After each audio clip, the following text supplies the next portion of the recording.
Hello दोस्तों, आप सभी का BN की क्लासेस में स्वागत है। आप सभी से रिक्वेस्ट है कि वीडियो को पूरा देखना, तो ही आपको अच्छे से समझ में आएगा और अच्छे से याद होगा।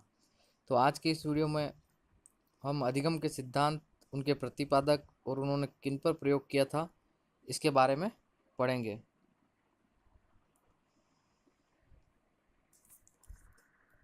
तो आइए देखते हैं हम हमारा अधिगम का पहला सिद्धांत है उद्दीपक अनुक्रिया सिद्धांत, जिसे SR थ्योरी कहते हैं, स्टिमुलस रेस्पॉन्स थ्योरी।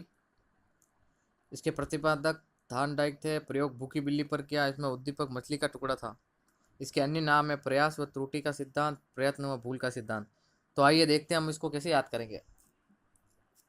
तो दीपक ने अनु से कहा कि मैं काफ़ी देर से देख रहा हूँ शिवराम सर की भूखी बिल्ली कुछ खाने का प्रयत्न या प्रयास कर रही है, तो तुम उसे एक रोटी का टुकड़ा दे दो, सॉरी, तुम उसे एक मछली का टुकड़ा दे दो और मेरे बालों में डाई कर दो।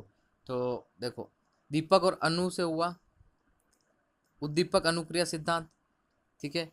और डाई से हुआ थार्नडाइक।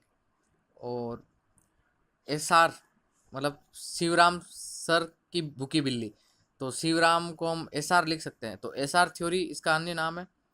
और भूखी बिल्ली पर इन्होंने प्रयोग किया था, और मछली का टुकड़ा उद्दीपक आ ही गया है। और भूखी बिल्ली प्रयास और प्रयत्न कर रही थी, तो उससे प्रयास और प्रयत्न से क्या हुआ, इसका अन्य नाम प्रयास व त्रुटि का सिद्धांत और प्रयत्न व भूल का सिद्धांत। इस प्रकार ये हमें याद हो जाएगा। अब हमारा अगला सिद्धांत है अनुकूलित अनुक्रिया का सिद्धांत। तो इसका प्रतिपादक है पावलाव, प्रयोग कुत्ते पर किया था। और अन्य नाम है शास्त्रीय अनुबंधन का सिद्धांत, संबंध प्रत्यावर्तन और प्रतिक्रिया का सिद्धांत या अनुबंधन का सिद्धांत। तो इसको कैसे याद करेंगे, देखो, अनुकूल परिस्थिति में अनु ने पाव बनाया, पाव, ठीक है, और उसे अपने संबंधी शास्त्री जी के कुत्ते को खिलाया, ठीक है। तो अब देखो, अनुकूल परिस्थिति में अनु ने, तो इससे तो हुआ हमारे अनुकूलित अनुक्रिया सिद्धांत, ठीक है। तो पाव बनाया, पाव से हुआ पावलाव, तो इसका अनुकूलित अनुक्रिया सिद्धांत का प्रतिपादक कौन हुआ, पावलाव, ठीक है। और अपने संबंधी शास्त्री जी के कुत्ते को खिलाया, तो शास्त्री जी के कुत्ते से क्या हुआ, देखो, प्रयोग हुआ कुत्ते पर, शास्त्री जी, ठीक है। शास्त्री जी से क्या हुआ, शास्त्रीय अनुबंधन का सिद्धांत। और संबंधी से हुआ संबंध प्रत्यावर्तन का या प्रतिक्रिया का सिद्धांत। और अनु से फिर अनुबंधन का सिद्धांत भी हो जाएगा, ठीक है।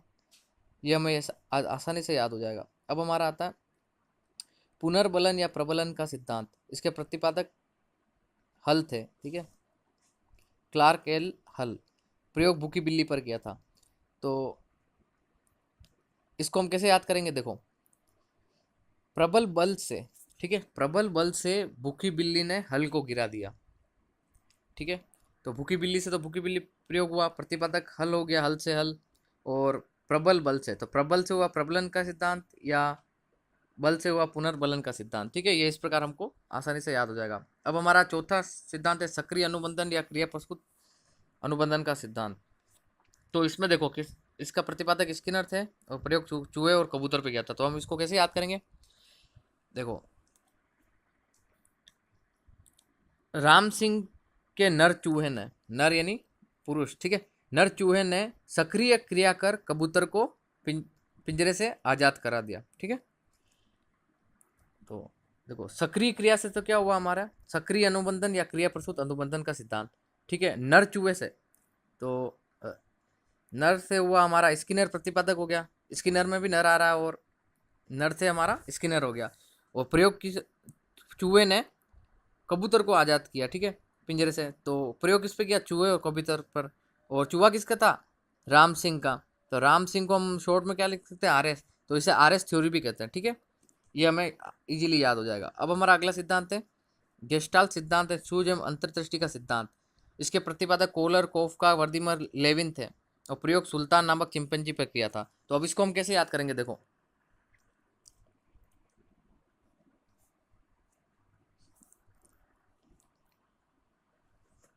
सुल्तान ने, कोई सुल्तान है किसी देश का, उसने अपनी सूझबूझ व अंतर्दृष्टि से उछल कूद कर रहे चिंपैंजी को पकड़कर बंद कर दिया, और जर्मनी से आए सेना की वर्दी में लेविन को कोका कोला पिलाई। ठीक है, तो इससे कैसे याद होगा, देखो कोका कोला से तो क्या हो जाएगा, कोहलर और कोफ का, और वर्दी में आए लेविन, तो वर्दी से वर्दीमर और लेविन से लेविन हो जाएगा। ठीक है, तो ये तो प्रतिपादक हो गए। और सुल्तान ने अपनी सूझबूझ और अंतर्दृष्टि से, ठीक है, तो सुल्तान से हुआ सुल्तान नामक चिंपैंजी। ठीक है, सुल्तान नाम का चिंपैंजी था। और सूझबूझ एवं अंतर्दृष्टि से तो सूझ एवं अंतर्दृष्टि का सिद्धांत। ठीक है, ये हमें इजीली याद हो जाएगा। तो देखो, जर्मनी से आए सेना की वर्दी में लेविन, कोको कोला पिलाई, तो ये कोहलर कोफका वर्दीमर लेविन ये सब जर्मनी के मनोवैज्ञानिक थे, गेस्टाल्टवादी थे। और गेस्टाल्ट शब्द जर्मन भाषा का शब्द है जिसका अर्थ होता है पूर्ण आकार या समग्र आकार। ठीक है, इस प्रकार ये हमें याद हो गया। अब देखो हमारा अंतिम सिद्धांत है अधिगम का, सामाजिक अधिगम सिद्धांत। इसको हम कैसे याद करेंगे, देखो पहले तो इसका प्रतिपादक देते थे अल्बर्ट बांडुरा जो कर्नाटक के थे। प्रयोग इन्होंने गुड़िया और जीवित जोकर पर किया था। तो अब हम इसको कैसे याद करेंगे, देखो